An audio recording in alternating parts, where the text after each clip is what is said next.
Hi there, my name's Robin Murphy and I'm an art teacher in Eagle River, and I'm doing a living history of the artist Georgia O'Keeffe, who had a really long life as an artist and was very successful.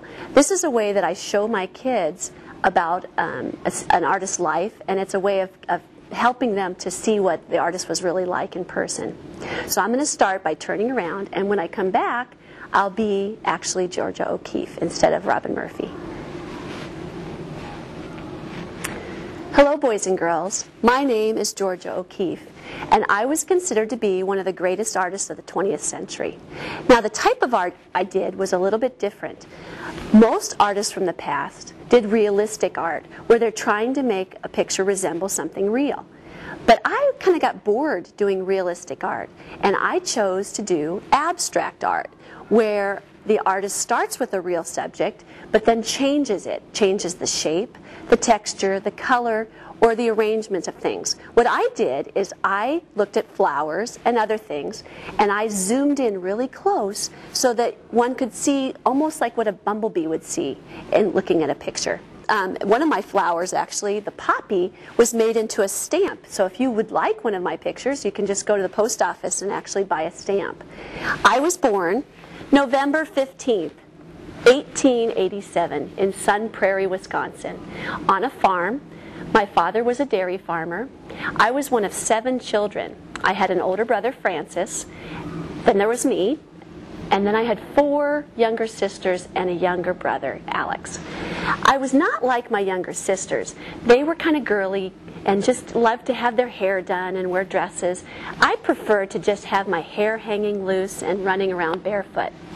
I always loved nature, and I was always curious about how things worked. I'd watch insects as they walked across the ground, and there's a funny cartoon in this book about how I have a memory of actually eating dirt. And you can see it's kind of a funny thing about animals talking to me about eating dirt. Perhaps maybe you've been curious about something and had, a taste of a little bit of dog food or something to be curious. But I was always wanting to find things out.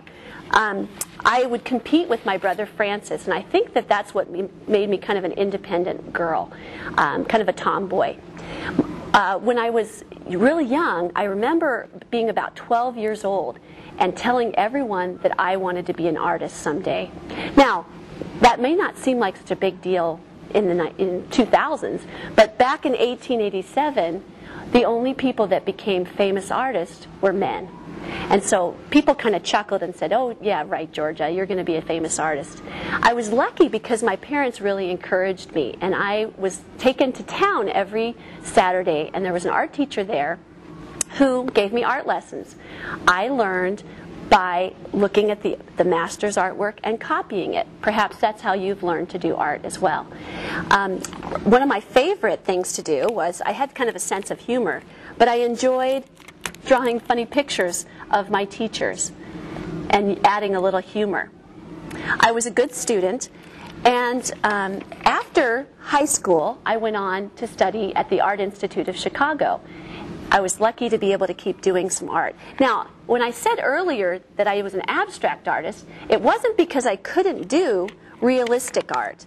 You can see in this picture that I actually won prizes for that there's a rabbit and a copper pot, and I depicted them pretty realistically.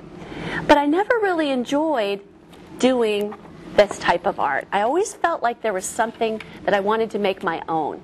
So I went to Columbia University in New York City, and I became an art teacher. I got a degree in teaching art, and I realized that I wanted to make art my own and not do it like someone else. So at this time, something tragic kind of also happened at the same time. I got the measles, and the measles were a terrible disease. You probably will never get it because you've had vaccinations, so that you won't ever have to worry about that. But I actually went blind for a period of time, and being an artist and not being able to see was kind of a tragic thing.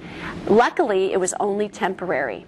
The high fevers that I had had from the measles had just caused me to have temporary blindness.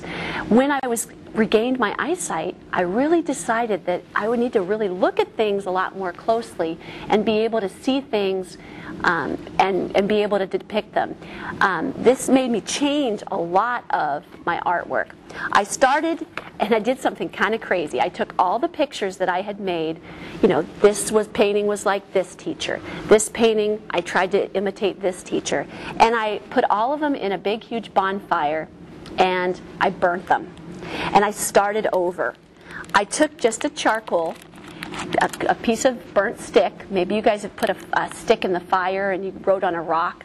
Well, I started with charcoal, and I drew only things that came out of my own head, only images that I remember from nature and things.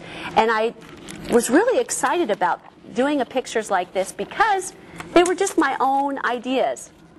And I sent them to a friend of mine, Anita, who lived in New York City. Well, she liked them so much that she went and showed a famous photographer at the time, Alfred Stieglitz. And do you know what he did? He took these pictures without even asking me and hung them up in an art show. I was mad. I went to New York City and I said, "How dare you hang up my pictures without even asking?" And so he convinced me that he thought I had a lot of talent and that he would pay for me to work for 1 year as an artist, my food and my housing and paints, if I would continue to paint. Well, we actually fell in love and got married too, but there's more to the story. Because he was a photographer, there's a lot of pictures of me. You can see here I am at age 20, and here I am at age 44. And I had a really full life. If you're doing the math, you can find out that I was actually lived till I was 99. Here I am at 83. In this picture, I'm the center, and these are two of my 4 sisters. Now, the thing that was a little bit shocking is my husband, Alfred, was 26 years older than me. So in this picture, you can see that I was 37 and he was actually 51. So there was quite a big difference in our age. We lived in New York City on the 34th floor of a skyscraper, the Sheldon Hotel. And I never really liked New York City. I mean, we lived there, but I always felt like something was missing. I did lots of pictures of skyscrapers, about 20 of them, but I never really felt like I was at home. These are some of my New York pictures. I took a trip to New Mexico, and I went to visit a friend, and as soon as I got to the desert, I knew that this is where I really belonged. I would take my old Model A car, and I would drive into the desert, and I sometimes would find bones on the ground of animals that, you know, had died of thirst. I sometimes would just sit in my car and just paint and notice the landscapes around there. Well, I made a deal with Alfred. I would spend half of the year in New York and half the year in New Mexico doing my painting. And luckily, he was okay with that. I even bought a house in New Mexico called Ghost Ranch. No, it wasn't haunted, but I really liked keeping my privacy and having people stay away. So that was a way to keep them from looking and coming and bothering me. Even though there was mostly men that were selling their artwork, I was really lucky because in 1926, I sold this picture of the calla lilies for $25,000. Now in 1926, that was a lot of money. That would be like millions nowadays. So even though I was a girl, I had become famous. My pictures, a lot of people liked them. I did huge flowers, and the reason I did flowers is I wanted people to really take the time to stop and look at them. And a lot of people in New York are just busy and doing different things and don't always take time to look. Sometimes I would do pictures of bones, and I would paint them, and they wouldn't even look like bones. People would see other things inside them. I would hold them up to the sky, and you could see how the bones look very differently. Sometimes I would even have names for them. Like this one I called My America. And I thought about the Wild West and how, you know, the red, white, and blue. And the white was actually a cow skull that I had found. Well, I did lots and lots of paintings. I did paintings, sometimes watercolors sitting really close. I had 2 dogs at my Ghost Ranch. I had Jingo and Chia, like Chia Pet. And here you can see I'm with my sisters. I want to show you some of my flower pictures.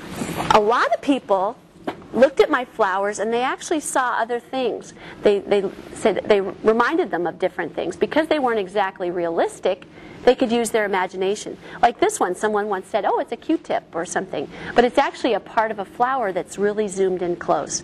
This is a church that I painted, and it looks like I made it out of sand. Sometimes the flowers were more than one. Sometimes I just made a landscape.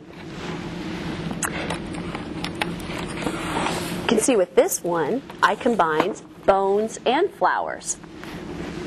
This picture, a lot of people saw other things besides flowers. So it was up to your interpretation. Because Alfred was so much older than me, when I was in my 50s and after 20 years of marriage, he passed away. And that kind of changed things for me because I could actually live in New Mexico permanently. So I decided to do some traveling. Have you ever been in an airplane and when you look out at the clouds, it almost looks like you could walk there? Well, I did a huge picture, and you can imagine this, I was 70-something years old. It was bigger than this whole wall, 8 foot tall by 24 foot wide. And I made a picture of the clouds like I saw from my airplane. It almost looked like you could walk from one cloud to the next. I kept painting my whole life, and when I got in my late 80s, it became harder because I ended up having what was called peripheral vision. I could only see from the sides. I couldn't see it right in front of me. So I decided to get a helper. I hired a man named Juan Hamilton, who was in his 30s, and I was in my 90s, and he helped me do a lot of paintings. I was lucky because he helped me to write my autobiography, and it helped me to keep painting even though I was quite a bit old.